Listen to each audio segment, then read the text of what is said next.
नमस्कार, मैं हूँ सुरेश चौहान के और चलते चलते में आपका स्वागत है। बिल्कुल एक महीने में ही किसी शख्सियत को अगर हम सुदर्शन के चलते चलते में दोबारा ला रहे तो वो है उत्तराखंड के मुख्यमंत्री हरीश रावत जी। आपका स्वागत है। बड़े जद्दोजहद के बाद आप दोबारा आके बैठे हैं। अभी दूसरी बार मिल रहे हैं। जद्दोजहद में आपकी सद्भावना भी हमारे साथ थी और हमने जो कहा था वही हुआ। हमने कहा था कि आप इतने मंजे हुए खिलाड़ी हैं उत्तराखंड के राजनीति के या भारत के राजनीति के कि बीजेपी आपके दांव में फंस गई। आपने अपने चेले बीजेपी के पास भेज दिए और दोबारा आपने पूरी सिंपैथी आपके राज्य में गेन कर ली। नहीं, हमने अपने चेले नहीं भेजे। हाँ।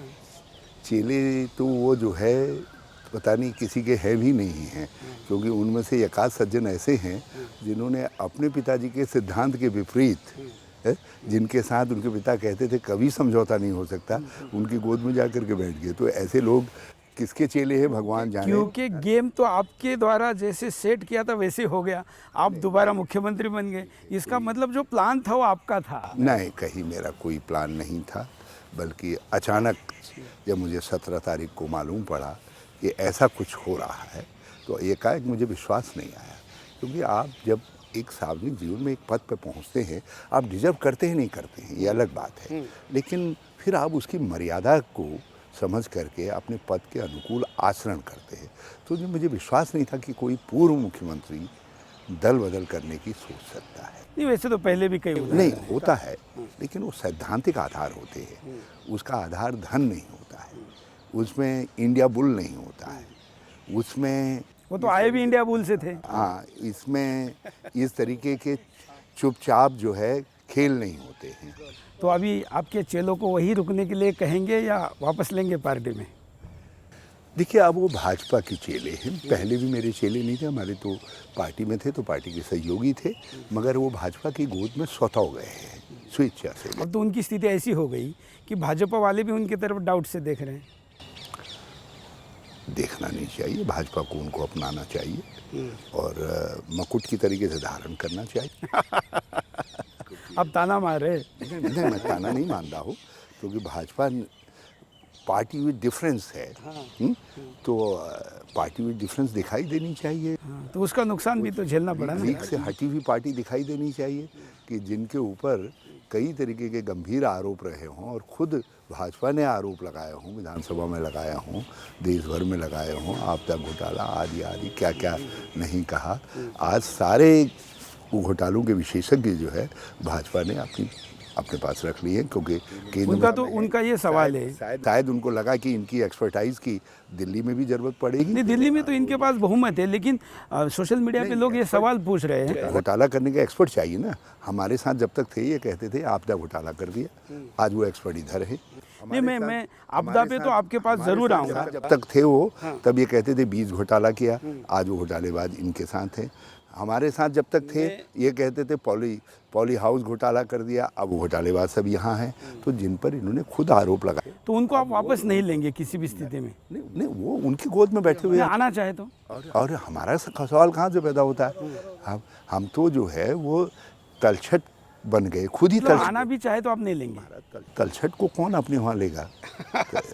ये तो सोशल मीडिया पर एक बड़ा सवाल मैंने जब डाला कि मैं आपकी इंटरव्यू करने जा रहा हूँ, तो बहुत लोगों ने पूछा कि पहले तो आपने 15 करोड़ की ऑफर दी थी, अब सरकार बचाने में रेट कहाँ तक गया था, ज़रा लोग जानना चाहते हैं। ये बात आपको जो है पूछनी चाहिए विजय वर्गीय जी से। हो सकता है उनकी पार्टी ने कुछ कहाँ तक रेट लेकर के गए, लेकिन जहाँ तक मुझे मालूम है कि जो लास्ट केस था उनका कांग्रेस से, उसमें उन्होंने 25 या 27 करोड़ रुपया खर्च किए हैं, ये लोगों का मानना है। और वो भी ऐसा केस था कि उनके पति जो है इस तरीके के खेल के एक्सपर्ट थे। बरेली से उनका इतिहास उठा करके देख लीजिए, उसका फ़ायदा उठा करके उन्होंने अपने साथ सम्मिलित किया है। तो ये जानकारी आपको केवल भाजपा से तो मैं विजय वर्गीय का तो चलते चलते करूंगा ही, लेकिन आप आज मिले हैं तो आपका मैं आपसे मिल सकती है, और यह उस व्यक्ति से मिल सकती है जिस व्यक्ति ने हमारा स्टिंग किया था, क्योंकि उसने खुद ही बोली लगाई थी ये बकरा 15 करोड़ का है, ये 25 करोड़ का है, या सब खैर सुदर्शन की और तो पैसे पॉलिसी का हम भी- लोग स्टिंग नहीं करते, ये पैसे- हम तो सीधी बात मुंह पर जो कहेंगे, हम स्टिंग के पक्षधर नहीं है। हालांकि उस स्टिंग में क्या है क्या नहीं वो बात तो और है, लेकिन हम तो अपने चैनल पे स्टिंग नहीं चलाते, ये हमारी पॉलिसी है। हम कहते जब सामने दिख रहा है तो उससे और ज़्यादा स्थापित करने के लिए और क्या करना है। देखिए वही खैर कांग्रेस को तो अपने लॉयलिस्टों का भी बड़ा फ़ायदा हुआ ना, न्यायपालिका से लेके राजभवन से लेके सब जगह पर सारे पत्ते आपके फेवर में पीछे। देखिए इसमें न्यायपालिका बहुत ऊंचे पायदान पर लोगों को दिखाई दी, कस्टोडियन ऑफ डेमोक्रेसी। ऐसी भी दिखाई दी कि उस जज ने, हालांकि मीडिया में ऐसा बोलने का संकेत नहीं है, लेकिन हम लोग तो संविधान के लिए कुछ भी, अगर वो भी एक संस्था है तो हम भी एक संस्था है, हम भी चारों स्तंभों में से एक है।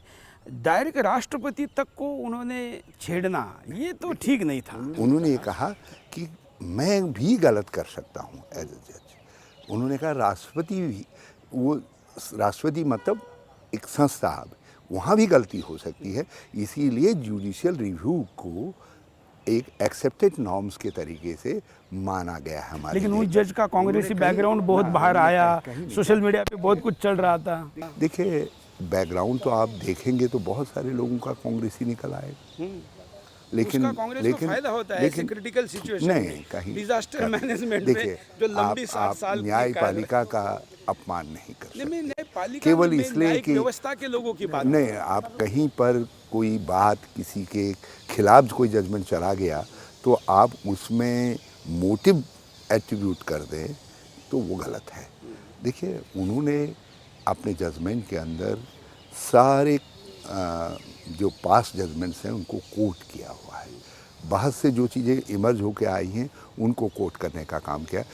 इनफैक्ट ये एक लैंडमार्क जजमेंट होने जा रहा है, जिस तरीके से बुमई केस था, ये बुमई केस को सपोर्ट करेगा और ये एक ऐसा केस होने जा रहा है जिसके बाद अब कोई 356 लगाने की हिम्मत नहीं करेगा, चाहे वो कल हमारे पहलवान आए या आज के पहलवान हों, ये फुल स्टॉप लग गया। इतिहास नैनीताल के हाई कोर्ट को और सुप्रीम कोर्ट को हमेशा सैल्यूट करेगा इस मामले में कि एक एब्यूज जो है, एक दुरुपयोग जो है, जो कभी भी लोकतांत्रिक सरकारों की गर्दन के ऊपर रहता था और संघवाद के ऊपर जो प्रहार था, जिसके विषय में कई कमीशंस ने कुछ कहा था, कई बार न्यायपालिका के निर्णयों में उस बात को कंडेम किया गया था, तो इस पर अब अंतिम रूप से प्रश्न चिन्ह लग गया। हरीश रावत की सरकार गई या रही, रहने देंगे, मगर मैं इस फुल स्टॉप के बाद भी कुछ और स्टॉप एक बात आप मान करके चलिए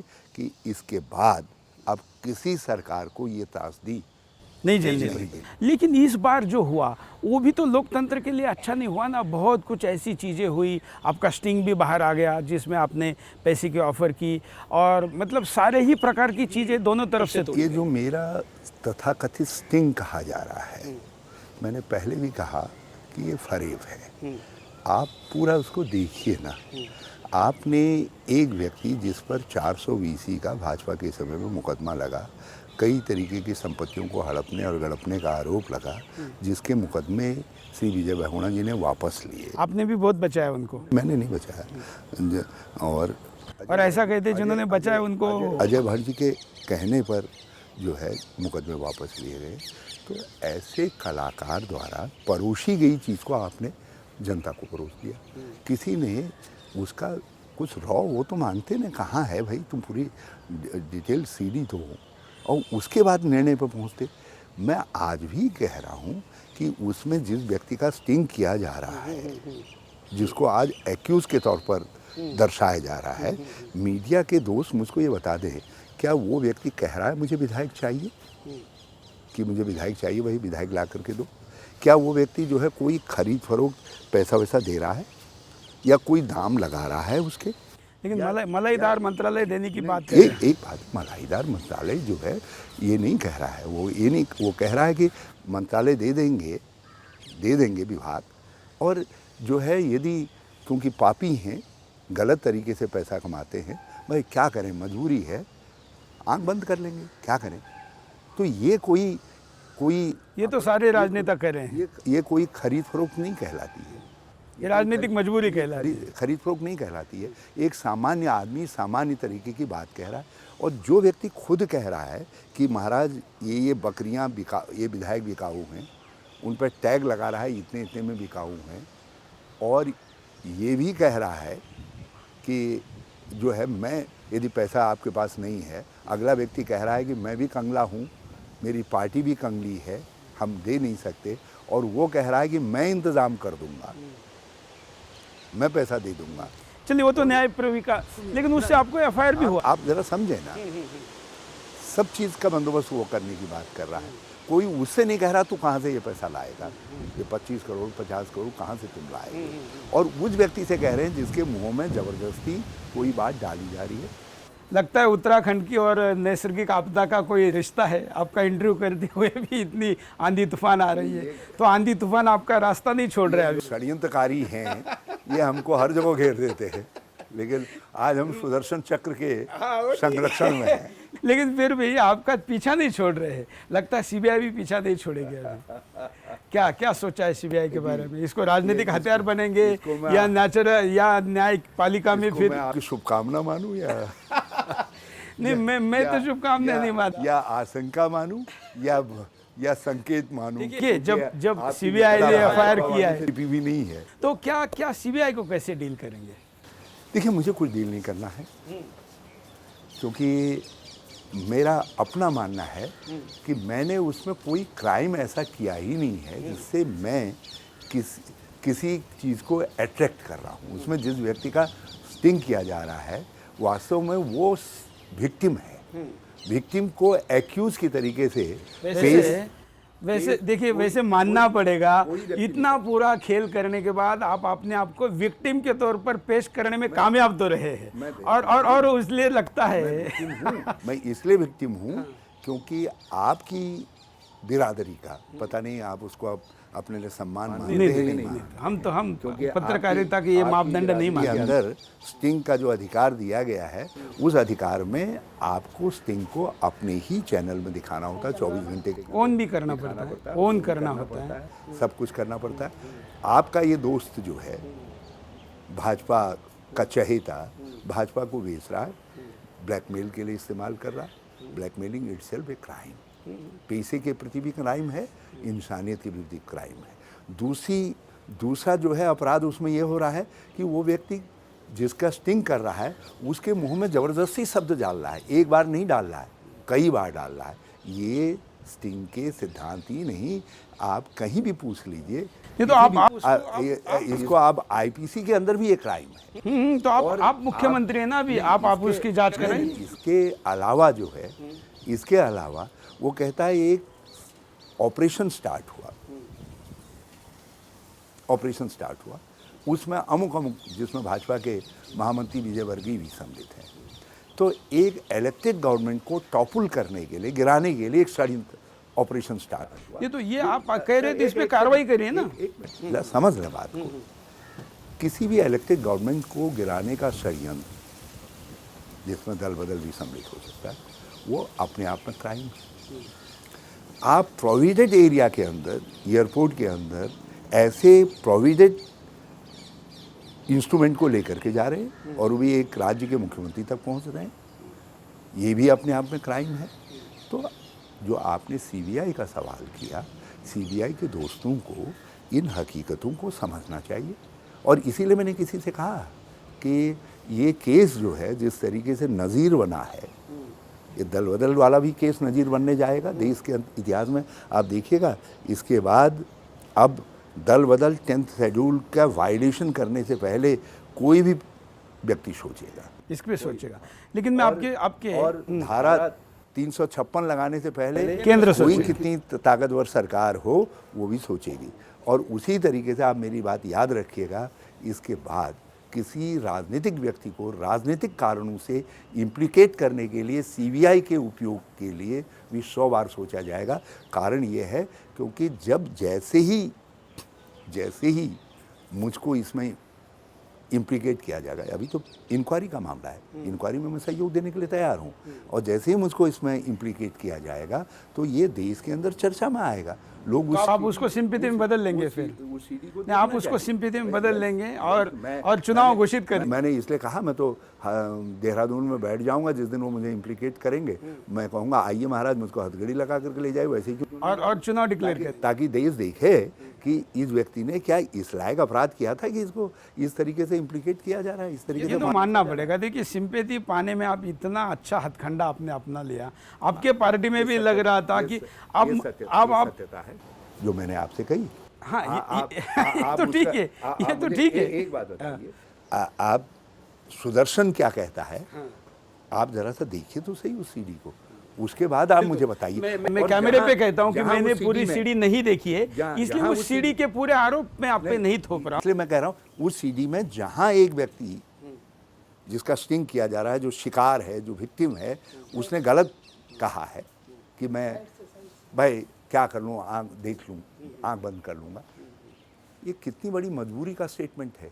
इसका अर्थ है कि जिस व्यक्ति को विभाग देने की बात स्टिंग करवाने वाला कह रहा है, उस व्यक्ति ने वो इतना पापी है, इतना भ्रष्ट है कि उसके भ्रष्टाचार में मजबूरी में अगला व्यक्ति कह रहा है भाई क्या करूं, सरकार गिरा दे रहे हैं ये लोग जो है, जब मैं इनका भ्रष्टाचार रोक रहा हूं तो भाई आप क्या करूं, सरकार चलानी है तो आंख बंद कर लूँगा। यदि ये अपराध है तो मैं उत्तराखंड की जनता से 100 बार माफ़ी मांगने के लिए तैयार हूं और मैं मांग चुका हूं। मैंने अब आप मैं स्टिंग पे ज़्यादा नहीं जाते। मैंने तो खुलेआम कहा है कि मुझे अफसोस है इस बात का कि मैंने सरकार चलाने के लोभ में 2 साल तक ऐसे व्यक्ति को अपने मंत्रिमंडल में रखा जो एक दिन मंत्रिमंडल में रखने काबिल नहीं। आप मुझे बताइए, बड़ा अच्छा मुद्दा आपने बड़ा अच्छा दावा किया है, क्या विजय बहुगुणा का क्या होगा? आज मुझे खुशी है कि वो व्यक्ति भाजपा में है। विजय बहुगुणा का आप क्या करेंगे? हमारी मांग है, इस देश के भक्तों की मांग है, जो केदारनाथ के भक्त है, उनकी मांग है कि उनके भक्तों पर अपने निग्लिजेंसी के कारण, अपने कार्यक्षमता के कारण हजारों लोगों के मौत के लिए जिम्मेवार विजय बहुगुणा पे कार्रवाई होनी चाहिए। मैंने आपको एक वाक्य में पूरा बताया। आप इस देश के जनता को आश्वासन दीजिए कि आप वो करेंगे। मैं आज कुछ भी कहूंगा तो मैं माना जाएगा कि विजय बहुगुणा इनके सरकार को गिराने का कारण बना, इसलिए हरीश रावत बदले की भावना से कह रहा है। इस देश का 50,000 जज करने का काम देश के जागृत जनमत को सौंपता, वो करे और बॉम्बे से लेकर के यहाँ तक की चीज़ खंगाले। वो जुडिशरी में थे, चमकते सितारे थे, हो सकता है भारत के चीफ जस्टिस होकर के रिटायर्ड होते, लेकिन आपने तो उनको मुख्यमंत्री नहीं रहने दिया। किन परिस्थितियों में उनको न्यायपालिका से नमस्ते करनी पड़ी और अब किन परिस्थितियों में उनको मुख्यमंत्री पद से नमस्ते करनी पड़ी। भाग्य उनके ऊपर कृपालु था। नहीं तो आप उनको जेल में नमस्ते करवाइए ना, जेलर से भी नमस्ते करवाइए। मैं कभी नहीं तो देखिए आप केदारनाथ को मानते हैं, पिछले इंटरव्यू में आपने कहा था कि केदार जिम्मेदारी है, पानी की जिम्मेदारी है, पुलिस भी तो आपके पास है, पुलिस भी तो आपके पास है, कई नागरिक की हिफाजत करने की जिम्मेदारी है। अब मैं लठ लेकर के इन सब कारीगरों के पीछे कहाँ तक पड़ा रहूँगा? यदि मैं रहूँगा, मेरे पास टाइम ही सीमित है। लोग कितने दिन है मेरे पास? मैं तो अपने आप ये मान करके चलता हूँ, पता नहीं किस दिन जो है फिर कोई हथौड़ा लेकर के मेरे सर पर चलाएगा। अब तो लग रहा है कि हथौड़ा आपकी तरफ से आने वाला है और आप इलेक्शन को डिक्लेयर करने वाले हैं और सिंपैथी का पूरा फायदा लेके बहुमत में आने का प्लान है। मैं तो अपने को घंटों के हिसाब से, दिनों के हिसाब से मुख्यमंत्री मान के चल रहा। तो अगर ऐसा है तो ब्रेकिंग न्यूज ये है कि कल इलेक्शन आप घोषित करेंगे ना। जब इतनी शक्तिशाली ताकतें हों तो महाराज मेरी क्या औकात है? मैं तो कुछ है ही नहीं, मैं तो बहुत कमज़ोर व्यक्ति हूँ और एक छोटे से राज्य का मुख्यमंत्री हूँ और पता नहीं कब उनको नागवार गुजरे और कह दिया। नहीं, उनका तो छोड़िए, आप मायावती आपके साथ है। मायावती तो इनकैश करने में बड़ी जानी जाती है। मायावती तो अपना लगाया हुआ इन्वेस्टमेंट निकालने में बड़ी माहिर है। वो दलित की नहीं डॉलर की बेटी लोग कहते हैं। उन क्या कहता है, ये सब तरीके की बकवासें तो बहुत होती रहती है, मगर मैं एक बात जानता हूँ, उन्होंने सेकुलर सरकार बनाने में हमारी यूपीए 1 में मदद की, यूपीए 2 में मदद की, 2012 में हमारी मदद की और आज भी मदद कर रही हैं। और मैं मददगार के प्रति हम उत्तराखंड के लोग वो तो रहना भी पड़ेगा, वो तो रहना भी पड़ेगा। सरकार बचेगी जब तक वो चाहेगी। अच्छा, एक और सबसे ज़रूरी बात है, क्योंकि अब आपके सामने कई चैलेंजेस है। आने वाले दिनों में उत्तराखंड का सारी व्यवस्था कैसी होगी? आपने भागते हुए एमएलए से तो छुटकारा पा लिया, लेकिन राज्य की जनता रोजगार की दिशा में भाग रही है, उनको कैसे रोकेंगे? राज्य में कैसे काम ज़्यादा रोजगार उपलब्ध अब होगा? आपने जो है, जो मूल बात है, तकलीफ है, जिस पर जब आप मुझसे कह रहे थे कि आप कब चुनाव करवाएंगे, तो उस समय मेरे मन में ये बात आ रही थी कि मैं आपसे ये कहूं कि जिस राज्य के मुख्यमंत्री को इस समय सारा जो व्यवस्था थी वो तो ये 2 महीने में गड़बड़ा गई। हाँ, ये तो मानना टूट टाट गई, सब व्यवस्थाएं गड़ नए सिरे से सब चीज़ें प्रतिस्थापित करनी है, व्यवस्थित करनी है, तो बहुत सारी चीज़ें करनी है। तो पलायन कैसे? नहीं, मैं इस समय अपना स्वार्थ देखूं या मैं राज्य का स्वार्थ देखूं, उत्तराखंड का स्वार्थ देखूं। राजधर्म तो ये कहता है कि राज्य का देखना पड़ेगा। मैं इस समय एक बात जानता हूं कि यदि आज चुनाव डिक्लेयर हो जाए, अगले 4 महीनों में चुनाव हो जाए, 4-5 महीनों में, तो हम 60 सीट से ज़्यादा आएंगे। और मगर मुझे ये भी मालूम है कि आज यदि मैं चुनाव में जाता हूँ तो अगले जो 1 साल है ये पूरा, ये विकास का 0 वर्ष हो जाएगा उत्तराखंड के लिए। तो मैं ये चाह रहा हूँ कि जितना बचा सकूँ, अब जो बिगाड़ दिया दोस्तों ने, अब जितना बचा सकूँ मैं विकास की बात को उतना संभालूं। तो ये पलायन की दिशा में पलायन का, इसलिए मेरा फोकस आज चुनाव की तरफ नहीं है, मेरा फोकस काम की तरफ है। तो ये बड़ा काम है ना, जो पलायन हो रहा है वहाँ से, इतने बड़े पैमाने पर पलायन हो रहा है, ये एक बड़ी चुनौती है। क्या देवभूमि में शराबबंदी होगी? बात आप ठीक कर रहे हैं। किसी दिन मेरे मन में है कि काश ये पुण्य का काम मुझसे हो सके। तो इसमें क्या अड़चन? मैंने कहा मेरे दिमाग में है, लेकिन पैसा राज्य चलाना भी तो है। नहीं, तो उत्तराखंड के नौकरी पर आधारित राज्य है। ऐसा कितना पैसा आप लाते हैं? हम और एक माफिया कम हो जाएगा शराब का अगर आप बंद कर देंगे तो? हम ये तो कह नहीं सकते, सरकार तनख्वाह देने के लिए भी तो पैसा चाहिए। मैं आपको दावा करता हूँ, नौकरी आधारित राज्य, रावत जी, मैं आपको दावा करके बताता हूँ कि अगर आप उत्तराखंड एक देवभूमि के नाते लोगों को आह्वान करें दुनिया भर के कि हम अपने राज्य में शराब को शून्य करें, बंद करें, देश की दुनिया भर की जनता हमारे राज्य का एक कोष बनाए और उस कोष में डोनेशन दे दें, तो लोग डोनेशन देंगे देवभूमि में शराब बंद करने के लिए। आपने आशुरों का खान पान चालू रखा है, फिर आशुर आपको भी तकलीफ दे रहे हैं, सबको भी तकलीफ दे रहे हैं। तो आप इस पे सोच के देखिए। मैं इसमें आपके इस प्रश्न के सामने जो है निरुत्तर होने में भी मुझे कोई आनंद है। मन मेरा भी यही कहता है, लेकिन कुछ व्यवहारिक कठिनाइयाँ हैं। मैंने उसका सोल्यूशन बता रहा हूँ और हम इस पे हम मिल के काम कर सकते हैं। रूल आउट नहीं किया। हाँ, आप संभावना तलाशने को तैयार है। रूल आउट नहीं किया है, मेरे मन में है ये भी। अभी तो मैंने केवल आबकारी नीति के साथ, फल उत्पादन नीति के साथ जोड़ा है, लेकिन लेटर ऑन मैं हूँ, मेरे दिमाग में है। यदि मैं 1-2 साल में संवार सका वहाँ की अर्थव्यवस्था को, तो मैं ये भी करके देखूँ। एक और भी समस्या है कि चीन बहुत बड़ी आक्रामकता के साथ आ रहा है और पहला स्टेट उत्तराखंड है, आप वहाँ पर है, कैसे होगा? ये दिल्ली वालों से कहो ना, ऐसे ही समय में तुमने अरुणाचल अस्थिर कर दिया, उत्तराखंड में अस्थिरता पैदा कर दी। क्या कर रहे हो? सीमांत क्षेत्र हैं, सीमांत क्षेत्र यदि सब अस्थिर हो जाएंगे तो किसका हित होने जा रहा है?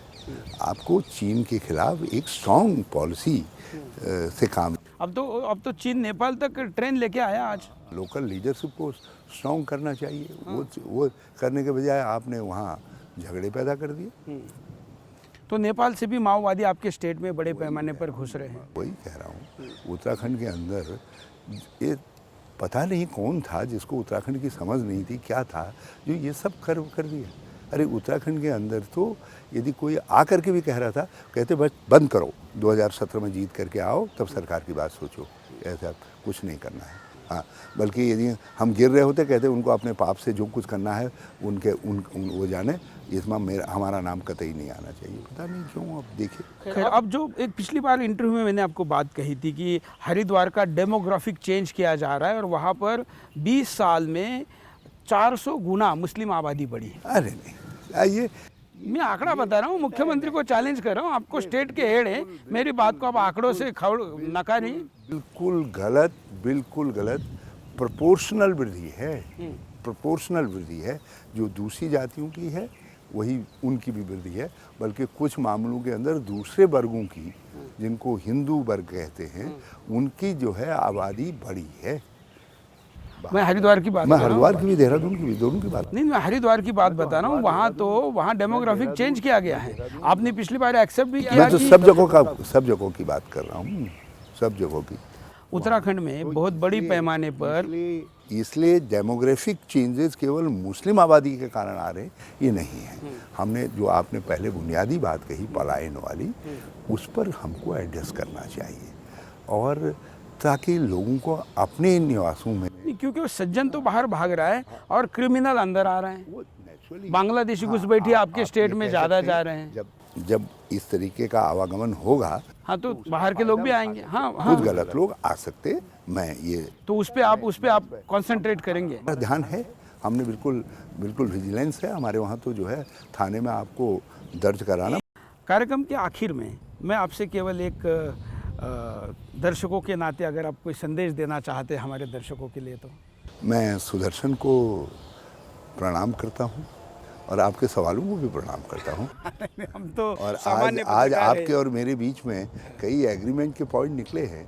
हम तो सबसे लेकिन मैं आपसे एक बात जरूर कहना चाहूँगा, किसी वर्ग के लिए, किसी समाज के किसी हिस्से के लिए दुराग्रह से नहीं सोचा जा सकता है, क्योंकि गलत सब जगह लोग हैं। सही लोगों की पहचान, उनको आगे लाना, अनुपात इत्यादि जो है हर समय थर्मामीटर लेकर के नहीं चला जा सकता है। इतिहास भी तो देखना पड़ता है ना। ये जो है वो ठीक है, कोई इतिहास सबका एक है। वो हिंदुस्तान में इतिहास अलग थोड़ी है। यहाँ तो सारे परिवर्तन 300-400 साल के अंदर हुए हैं। तो आप अपने ही इतिहास यदि खंगालेंगे तो आपको अपने ही इतिहास में फिर खोट दिखाई देगा। तो मैं इसलिए ये कहना, यहाँ का तो डीएनए एक ही है। हाँ, वो तो डीएनए के होने के बावजूद भी तो बहुत कुछ हो रहा है। जबरदस्ती स्टैंपिंग करके अपने ही डीएनए में खोट निकालने से कोई फायदा नहीं। चलिए, मैं उस मुद्दे को बढ़ाना नहीं चाहता। मगर एक बात मैं जरूर आपसे कहना चाहूँगा कि हमको एक ऐसी सोसाइटी बनानी चाहिए जो सहिष्णु हो। सहिष्णुता सनातन धर्म की पहचान है, और हम सहिष्णु है, इसमें कोई डाउट है? हाँ, कोई डाउट नहीं। इसीलिए हम इस धर्म का ना आदि है और अंत तो होगा नहीं। अशोक उदार था, सम्राट बना। जो भी लोग सम्राट रहे, अकबर उदार था, सम्राट बना। जब उदारता हटी, क्या उदारता? महाराणा का क्या किया उसने? अकबर ने महाराणा का, राजाओं की लड़ाई थी। एक राजा दूसरे राजा के खिलाफ था, चुनौती दे रहा था। बहुत कुछ अनैतिक भी था उसमें। इंडिजिनस जो बहुत कुछ अनैतिक भी था। राजस्थान की राजशाही थी, उसके वीरता के प्रतीक थे। तो उन्होंने उनको चुनौती दी। हमको गर्व है उन पर जो है। गांधी ने हमको उदारता दी सबको समाहित करने की, हमने अंग्रेजों को भगा दिया। तो इसलिए बराए मेहरबानी सब करिए। मैं हिंदू भी हूँ, मैं सब हूँ, लेकिन मैं उदार हूँ, इसीलिए मैं महान हूँ। जो बात आपने कहा कि हमारे आज कई मुद्दों पे सहमति बनी। हम तो अनेक पूर्णांक लेके पूर्णांक करने की बात करते हैं। हम मानते हैं कि भगवान श्री कृष्ण पूर्ण थे, बाकी सब में कोई ना कोई दोष है, और हमें अपने अपूर्णांक को भारत के महासागर में डाल के उसको पूरा करना है। तो उस करने में सुदर्शन आपको सहयोग देगा। हम चाहेंगे कि देवभूमि भी रहे। और मिलेंगे आप और हम। थैंक यू, धन्यवाद।